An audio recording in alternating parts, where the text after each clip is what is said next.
Assalamualaikum warahmatullahi wabarakatuh. Ketemu lagi dengan saya Asa Nagara di Edu Channel, channel yang berisi informasi dari yang penting sampai nggak penting banget. Pada kesempatan kali ini saya akan coba memberikan prediksi soal pedagogi untuk PKK tahap 2 tahun 2021.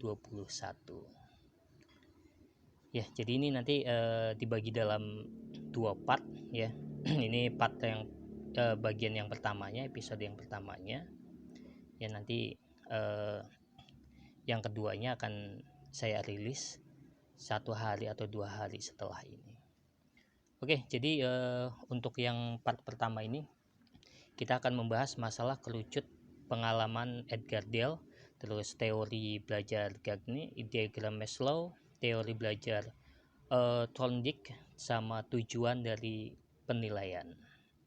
Soal yang pertama, kegiatan pembelajaran yang paling maksimal dalam menyerap kompetensi yang diharapkan menurut Edgar Dale adalah, ya, di sini poin A, manfaatkan berbagai media pembelajaran, belajar dengan metode membaca intensif dan mendengarkan penjelasan guru, dan ini jawabannya ya yang di C, belajar dengan kegiatan nyata dalam kehidupan sehari-hari. Ya, nanti untuk opsi D dan E. Jadi sebetulnya di poin pentingnya itu ya di sini yang paling maksimal dalam menyerap kompetensi. Nah, kita cek ya. Nah, ini adalah tabel dari pengerucutan pengalaman ya dari Edgar Dale ya. Di sini kita bisa lihat ya, di penyerapan yang paling besar adalah di bagian bermain peran, melakukan simulasi dan mengerjakan hal yang nyata. Sedangkan membaca, mendengarkan, melihat itu hanya di poin 10, 20 sampai 30%. Poin yang terbesar adalah pada bagian bermain peran dan melakukan simulasi serta mengerjakan hal yang nyata. Jadi pilihan yang tepat adalah yang jawaban di C, belajar dengan kegiatan nyata dalam kehidupan sehari-hari. Lanjut di soal berikutnya. Kegiatan pembelajaran yang diawali dengan pemberian rangsangan atau stimulus, mengidentifikasi masalah, melakukan pengumpulan data dan mengolah data sehingga mampu memberikan pembuktian dan menarik kesimpulan sesuai dengan metode pembelajaran. Nah, ini ini poin-poin pentingnya ya, pemberian stimulus, identifikasi, pengumpulan data, pengolahan sampai pada penarikan sebuah kesimpulan. Ini yang paling cocok adalah discovery learning ya. Tapi nanti mungkin ketika Bapak Ibu melakukan tes ya, bisa jadi nanti dibalik ya. Bisa jadi nanti yang jadi pertanyaan adalah PBSL, inquiry, ataupun integrated learning atau project based learning. Ya, ini pengertian dari discovery learning itu dari mulai pemberian rangsangan, stimulus, pernyataan atau identifikasi masalah sampai pada tahap menarik kesimpulan. Ya.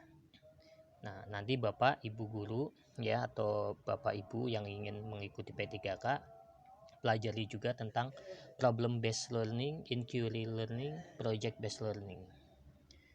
Lanjut. Kebutuhan tertinggi manusia dalam pembelajaran menurut teori Maslow adalah yang paling tertinggi, yaitu adalah pengembangan diri. Kenapa pengembangan diri? Ya. Ya, karena nanti kita bahasanya adalah yang tertinggi menurut Maslow. Lanjut. Belajar pada hakikatnya merupakan proses pembentukan hubungan antara stimulus dan respon. Ini poin-poin pentingnya. Jadi setiap pertanyaan itu sebetulnya sudah ada jawabannya di pertanyaan itu sendiri ya. Pembentukan hubungan antara stimulus dan respon. Pernyataan tersebut merupakan teori belajar dari ya Thorndike ya. Nanti tetap Bapak Ibu pelajari juga teori belajar dari Bandura, Piaget, Skinner dan Ausubel ya. Siapa tahu nanti soalnya dibalik. Oke, next ini adalah teori belajar dari Edward Lee Thorndike ya. Ini disebut juga dengan connectionism ya, karena belajar merupakan proses pembentukan koneksi-koneksi antara stimulus dan respon. Jadi ada pemberian rangsangan dan ada sebuah respon. Teori ini sering juga disebut dengan trial and error ya. Coba-coba kalau bahasa kitanya, dalam rangka menilai respon yang terdapat bagi stimulus tertentu. Oke, lanjut. Pertanyaan selanjutnya, penilaian harus mampu menyimpulkan apakah peserta didik telah mencapai kompetensi yang ditetapkan atau belum. Hal ini sesuai dengan prinsip penilaian. Nah, ini menyimpulkan, berarti siswa harus sudah sampai tahap menyimpulkan. Berarti di bagian B, summing up ya, bukan pada tahap mencari, find out ya, checking up ataupun yang keeping track. Nah, ini iya penjelasannya. Jadi yang namanya keeping track itu penelusuran atau melacak kemajuan siswa, sedangkan checking up ya, jadi tadi yang checking out itu tidak ada, yang ada adalah checking up ya, mengecek ketercapaian kemampuan peserta didik dalam proses pembelajaran. Finding out ya, dari kata find atau finding ya, mampu mencari dan menemukan serta mendeteksi kesalahan-kesalahan yang menyebabkan terjadinya kelemahan dalam proses pembelajaran. Dan ini tadi jawabannya adalah summing up. Penilaian harus mampu menyimpulkan. Ini tahap akhir ya, dari mulai penelusuran ya, terus pencarian sampai tahap ke penyimpulan. Apakah peserta didik telah mencapai kompetensi yang ditetapkan atau belum? Pertanyaan selanjutnya, keterampilan intelektual menurut Gagne adalah, nah, kita coba ya. Keterampilan intelektual menurut Gagne. Oke. Nah, ini ya, keterampilan intelektual menurut Gagne adalah keterampilan intelektual memungkinkan seseorang berinteraksi dengan lingkungan melalui penggunaan simbol-simbol dan gagasan-gagasan. Belajar keterampilan intelektual telah dimulai sejak tingkat-tingkat pertama sekolah dasar dan dilanjutkan sesuai dengan perhatian dan kemampuan intelektual seseorang. Oke, kita balik lagi. Jadi jawaban yang tepat adalah ya, betul sekali. Jawabannya adalah A. Lanjut. Di soal berikutnya, teori yang menyatakan bahwa peserta didik selama kegiatan belajar lebih ditekankan untuk aktif berpikir, menyusun konsep-konsep serta memberi makna tentang hal-hal yang dipelajari, dan yang paling penting terwujudnya belajar adalah niat peserta didik itu sendiri. Hal tersebut merupakan aliran dari teori konstruktivisme.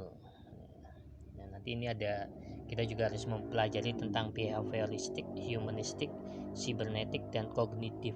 Itu juga harus kita pelajari ya. Lalu apa sih konstruktivisme? Oke. Jadi yang namanya teori belajar konstruktivisme itu adalah memahami belajar sebagai proses pembentukan, konstruksi. Jadi kata kuncinya adalah pembentukan pengetahuan oleh peserta didik itu sendiri ya. Jadi setiap pertanyaan itu sudah ada jawabannya masing-masing. Lanjut, apabila dalam proses belajar peserta didik melakukan sesuatu sampai dengan mendapatkan respon yang tepat dan sesuai dengan apa yang diinginkan, serta menghilangkannya apabila dirasakan tidak sesuai. Hal ini merupakan prinsip belajar dari, nah ini ya, yang paling tepat adalah trial dan error ya, karena ini sudah saya garis bawahi ya, sesuatu sampai dengan mendapatkan respon yang tepat, dan di sini ada bahasa menghilangkan apabila dirasakan tidak sesuai. Jadi bahasanya adalah coba-coba ya, trial and error. Ini metode coba-coba atau trial and error, merujuk kepada upaya atau metode untuk mencapai sebuah tujuan melalui berbagai macam cara. Upaya yang dilakukan tersebut dilakukan beberapa kali hingga akhirnya mendapatkan cara yang paling sesuai. Kesalahan atau kekeliruan dicatat untuk dievaluasi dan sebagai bahan pembelajaran. Lanjut, penilaian harus mampu mengecek ketercapaian kemampuan peserta didik dalam proses pembelajaran. Hal ini sesuai dengan prinsip penilaian. Tadi sudah kita bahas ya, tentang finding out, summing out, checking up, dan keeping track. Jadi jawaban yang paling tepat adalah checking up. Selanjutnya, penilaian harus mampu mencari dan menemukan serta mendeteksi kesalahan-kesalahan yang menyebabkan terjadinya kelemahan dalam proses pembelajaran. Hal ini merupakan prinsip tadi ya, kita barangkali Bapak Ibu lupa, nanti bisa di back lagi. Yang paling sesuai adalah finding out ya. Ini sudah saya lingkari ya. Ada kata kuncinya mencari dan menemukan, berarti finding ya. Seperti judul sebuah film, Finding Nemo. Ya, itu part awal. Silahkan Bapak Ibu dipelajari. Jangan menyerah, jangan putus asa ya, tetap belajar, tetap semangat. Semoga berhasil. Terima kasih atas waktunya. Tunggu part 2. Insya Allah nanti saya rilis secepatnya. Terima kasih atas waktunya. Assalamualaikum warahmatullahi wabarakatuh.